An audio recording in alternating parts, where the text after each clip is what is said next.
ദുഷ്ടരുടെ പ്രതിഫലം നിന്റെ കണ്ണുകൾ കൊണ്ട് തന്നെ നീ കാണും. കണ്ണുകൊണ്ട് കാണുക. ബൈബിളിൻ്റെ അടിസ്ഥാനത്തിൽ അത് പറയുമ്പോൾ ആത്മീയമായ ദർശനങ്ങൾ അല്ലെങ്കിൽ ആത്മീയമായ കാഴ്ചപ്പാടുകൾ കൊണ്ട് തിന്മയുടെ പതനം, സാത്താൻ്റെ പതനം, പിശാചിൻ്റെ പതനം നീ കാണും. പ്രിയപ്പെട്ട ദൈവജനമേ, തിന്മയുടെ പതനം കാണണമെന്നുണ്ടെങ്കിൽ അത്രമേൽ കൃപയുള്ളൊരു വ്യക്തിയായി നമ്മൾ മാറേണ്ടിയിരിക്കുന്നു. ഈ വചനം പറയാതെ പറയുന്നത് എന്താണെന്നറിയാമോ?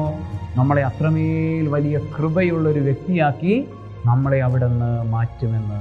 സർവശക്തനായ ദൈവം, പിതാവും പുത്രനും പരിശുദ്ധാത്മാവും തിന്മയുടെ പതനം കാണും വിധമുള്ള കൃപയുള്ള വ്യക്തിയായി, കണ്ണുകളുള്ള വ്യക്തിയായി, ദർശനങ്ങളുള്ള വ്യക്തിയായി നിങ്ങളെ സമൃദ്ധമായി അനുഗ്രഹിക്കുമാറാകട്ടെ. മാറ്റി സമൃദ്ധമായി